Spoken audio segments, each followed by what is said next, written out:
Hello there guys, it's Joey. So it was requested that I show my updated Morrigan Altar, and I sat and had a thought about it, and I decided that I would indeed go ahead and show the updated altar.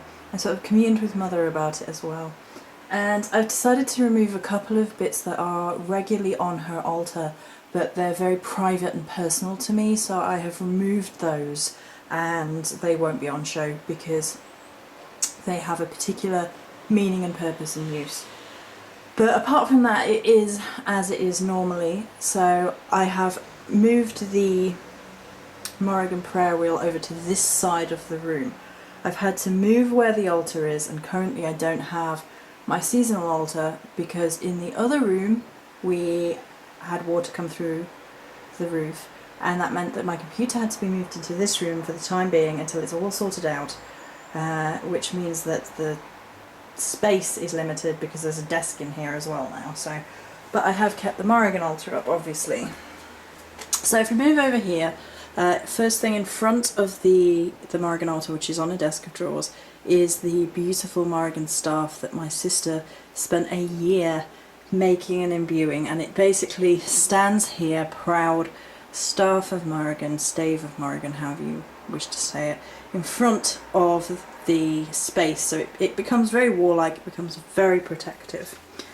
And then we have the artwork, which is now above the altar. This is the one that my sister again bought me, which is so beautiful. It's Babe, and we have some Beth Wildwood art going on here, and this beautiful raven and this beautiful wolfy picture, which came with my, I think it's Shannon raven shawl. I was going to say scarf, but it's not. As well as the artwork for my birthday and the Antler thorn raven, which came eventually. So then we have the altar itself. Let's just back out here for a bit and talk a little bit about bits and pieces. So this is my original Morrigan cloth, and I was trying out a few different altar cloths with regards to her space. I actually got a load of wax on this particular altar cloth through doing some workings for her, and I was worried I'd actually ruined this altar cloth. So for a while I was trying and testing out different altar cloths. I bought a bigger size one of the one that everybody loves, and I tried that, and I had a white one for a while and it just didn't sit the same way. I eventually washed and washed and washed this altar cloth and managed to get the wax out, so it's fine, it's absolutely recovered, and I was like relieved. But basically this is a unusual altar cloth, it's one of a kind. I haven't seen one like it since. I keep my eye out for them bringing a similar one back in case they do, but thus far I haven't seen one in, I think it's a couple of years now, so I'm guessing we probably won't. The altar is now actually divided into the idea of balance, so it has in a lot of ways changed. And if we work from the back, you will see how I mean. So in the very centre is the beautiful Morrigan statue, which is my favourite Morrigan statue. The light isn't great from this angle, but that was a gift. And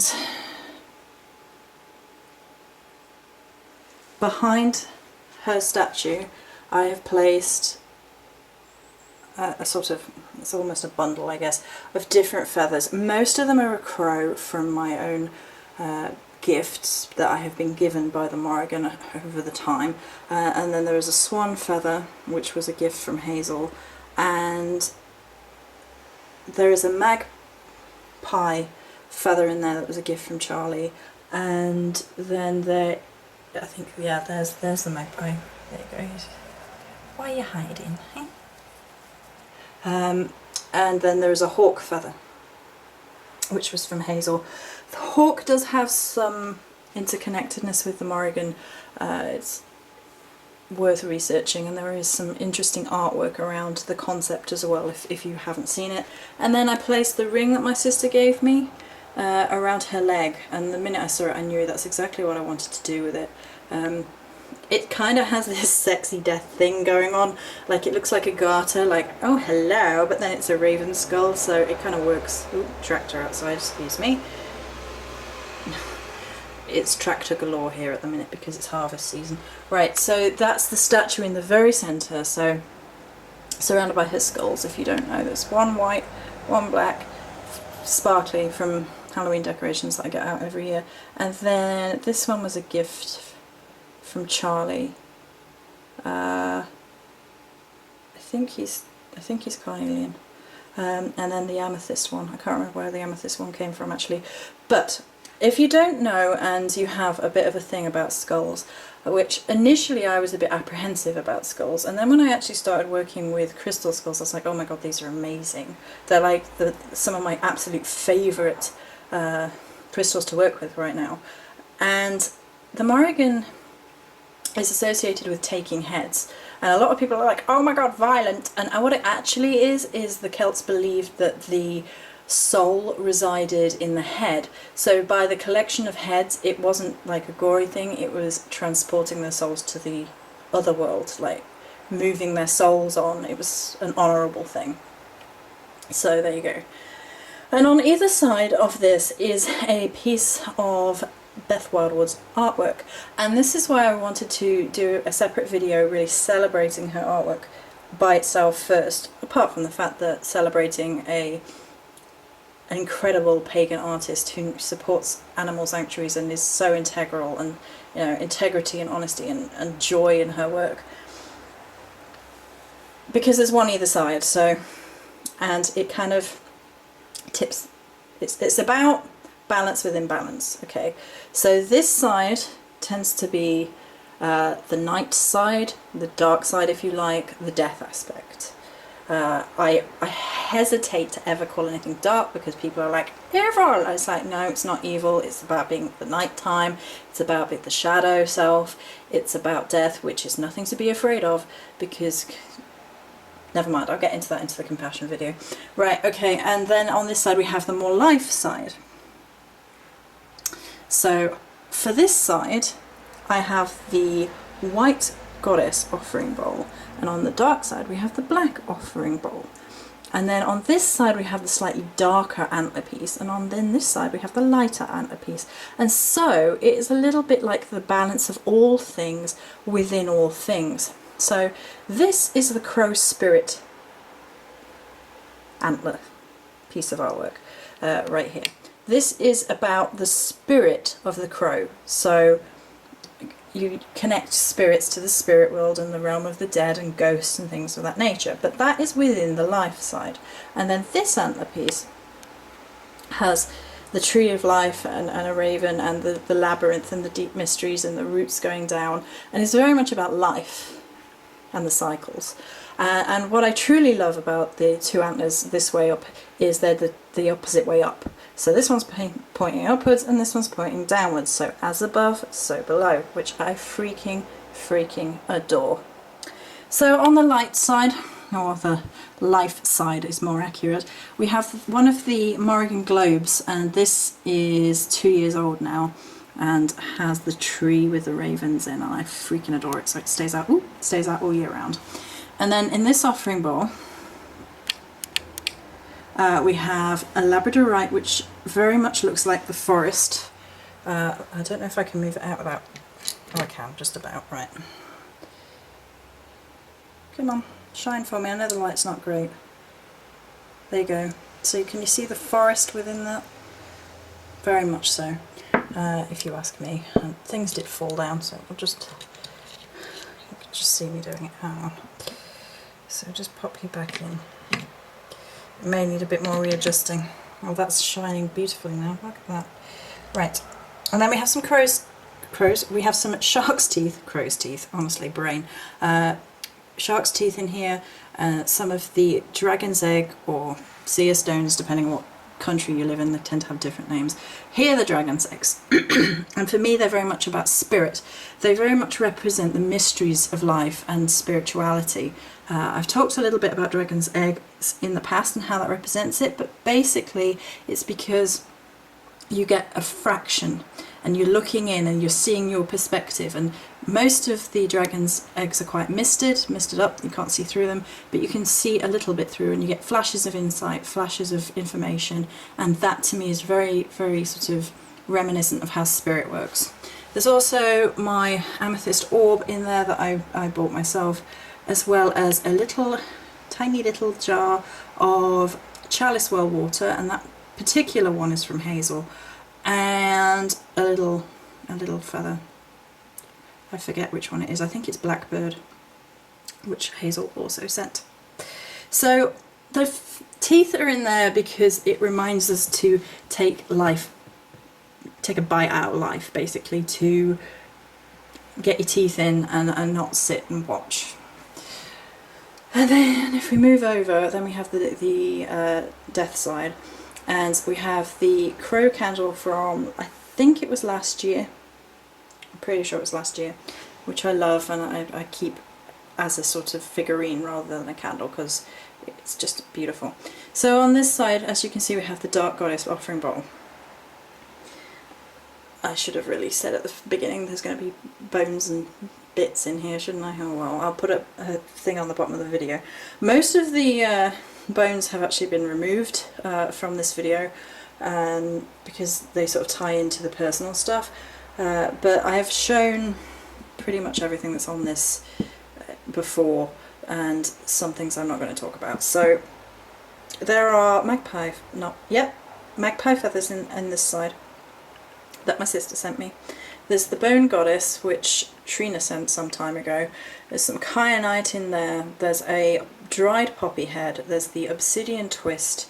There's some bones, and then there's some magpie feet, as well as a dead butterfly and a dead moth. Both the dead butterfly and the dead moth were found in my home, already dead, by me. Yep. And I went through a lot of energy work with butterflies and moths, moths being in particular Babe, as you can see up here, and basically it's personal transformation. Some people really wouldn't like this, I get it, it's fair enough, but it's a Morrigan Altar. She works within the cycles of life and death, and so I haven't harmed anything that's on my altar. It's particularly the butterfly and the moth, they're pre-dead. But transformation comes within death. Death cycles, as I have stated on many occasions, are not necessarily the big death, the end death. Death in our lifetime happens over and over again, very much like the tarot card in tarot readings. It's just change and the end of cycles. So personal transformation and all that good stuff is in there. So down the light side here we have the little raven wings, along with 3 little spearheads of different crystal. We have moonstone, bloodstone and carnelian, and my little power cauldron is now over here. It's good to have that in the life corner. It reminds us of vitality and life and our own personal power and keeping ourselves transformed. Again, the cauldron is very transformative. On this side we have the sheath. Now this is a beautiful, beautiful gift from Charlie, and I felt very strongly about having a sheath and a sword, and the sheath is on the life side and the sword is on the death side, although they could be interchangeable basically. However, that's just how the energy of the particular setup felt. I also do move the crow incense burner onto the altar, and I move it off the altar. It doesn't stay there permanently for a number of reasons. One, it gets the altar too dirty if you just leave it there, and 2, over time the crow, hang on, let me hold the camera and see, you can see, has actually sort of melted a bit and that's just purely from incense burning, which is a little bit disappointing. By incense burning I mean sticks. It's not like I've been flame throwing on it or anything, because you know that's what people do. Right, so the sheath is very important in a lot of magical lore, and the Arthurian myth is based in Celtic lore. If you have done research into that, then you know. And there are people who prominently promote the belief that the Morgan Le Fay myths started out from Morrigan myths.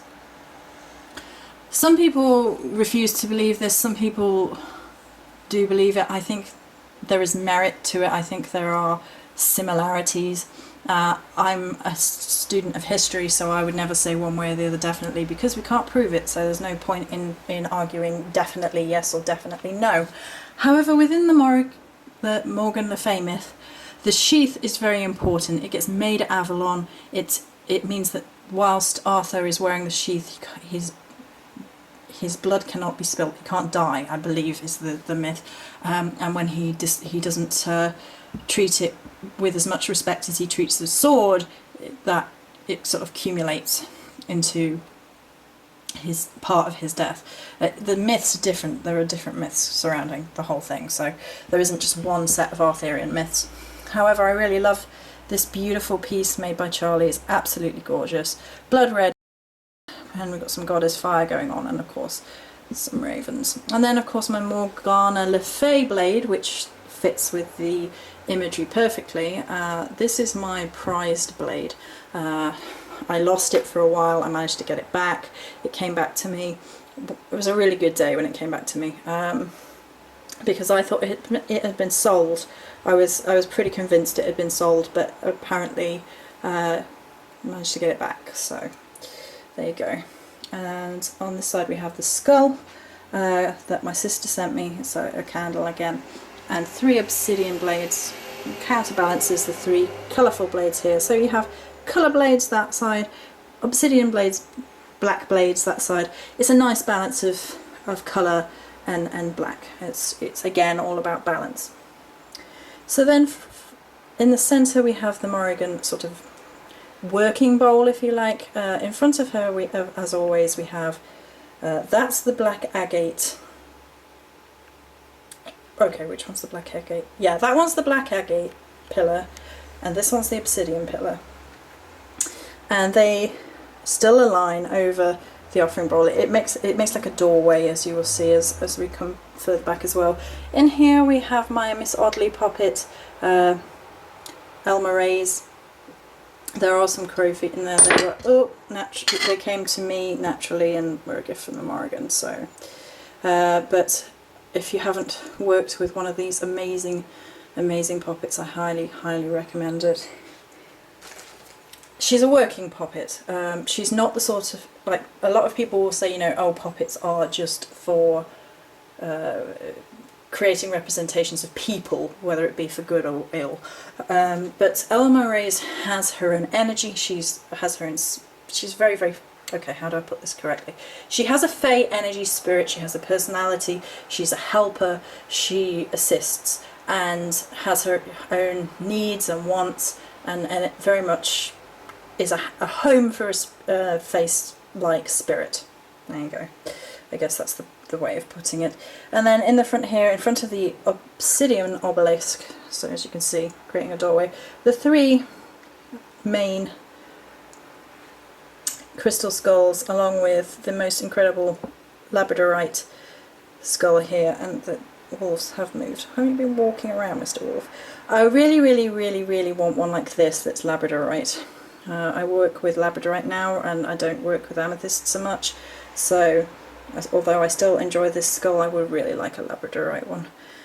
And the obsidian wolves howling at the moon, I think I love them. And then an obsidian wand, which was a gift from Sandra, and the Numite wand, which is Mab, which is absolutely incredible energy working with her. So that's it. That is the Morrigan Altar, at least everything that I have wished to show. It's all very much a balance of life and death and rebirth. Now, some people have a big fear of the whole idea of incorporating death aspects into their worship, and if that's how you feel about it, that's how you feel about it. That's not how I feel about it. I have never ever feared death. I think life is far more scary in a lot of cases, but for me death is just a natural progression, and I honestly believe in reincarnation and rebirth, so to me it's just natural. It's just a natural way of looking at the world and honouring the goddess, particularly in my case, of course, the goddess Morrigan. So that's it for an updated Morrigan Altar video. Many blessings.